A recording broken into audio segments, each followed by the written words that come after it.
right, good morning, everyone. Mike Fiebernitz, Remax Southern Shores,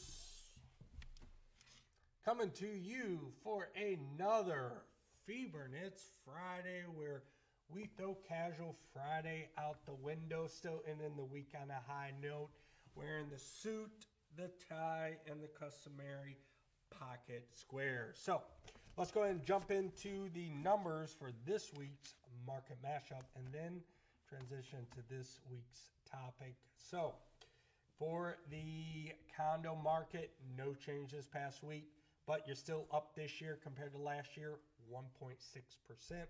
Residential market this past week, you are up 0.3%. Brings you up for the year 1.3% this year compared to last year's average sales price. Land market, pretty great week. This past week, you are up 0.9%. Brings you up for the year 7.6% this year compared to last year's average sales price.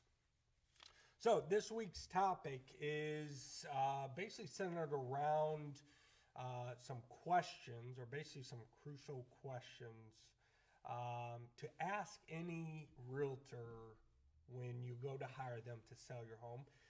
Basically, I've been talking to a lot of homeowners and sellers where the property comes off the market with another agent, and that agent just dropped the ball significantly, and I feel like there's just not enough questions being asked. So 3 crucial questions to ask a realtor when selling your home is today's topic. So when it comes to hiring an agent, a lot of questions aren't being asked, resulting in a lot of homeowners and sellers hiring the wrong agent. And then you get frustrated and you don't get the result you want, which is ultimately to get your property sold. So here are 3 crucial questions to ask a realtor when selling your home.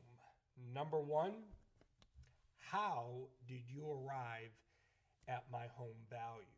Okay, now whenever you sit down with an agent and they start discussing the value and an asking price, agents need to be able to show you, okay, not tell you, the data and comps surrounding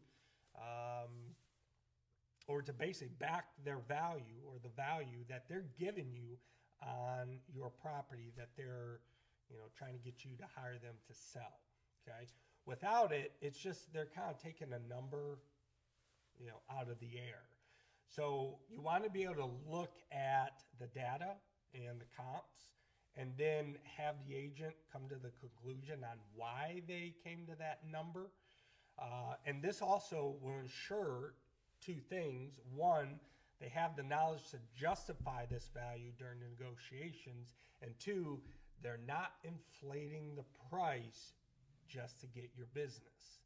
I actually talked to 2 sellers that came off the market, and they actually told the agent they felt like the price they gave was too high. Okay. Number 2, how will you market my home? This question is to allow you to hear the agent's plan and steps to market your home and find a buyer. Without this, then they are probably just a list it and leave it type of agent, as we kind of refer to in the industry. And a list it and leave it type of agent is basically described as they list it in the MLS for sale, and then they leave it until it sells. That's not something you want as a seller. So definitely ask how they're going to market the home, and see if they have a plan of action or some steps on what they're going to do proactively to try and sell your property. Third and final question I'm going to give you today, on a crucial question to ask a realtor when hiring them to sell your home, is what are the costs? Okay, this is very important because there are a lot of costs involved in selling a property. And these questions allows you to understand the cost up front, so there aren't any surprises later on. Also, knowing the costs up front prevents the agent from changing them later on. okay? Whenever I work with sellers and I sit down to interview to sell a property, I have a net sheet with a couple sample prices based on what I believe the value is. And then if you sell at this price, here's your cost, here's what you're going to walk away with, okay? That allows every seller to understand what the end result's going to be, which is all they care about. Folks, that's all I got this week. If you have any questions whatsoever on what you should be asking besides these three, don't hesitate to reach out to me. Love to help you out. And just remember, when you go to hire an agent, just ask as many questions as possible, so that way you understand and know the agent that you're hiring and you're comfortable with that hire. Have a wonderful day, guys. I will see you guys next Friday. Have a good one.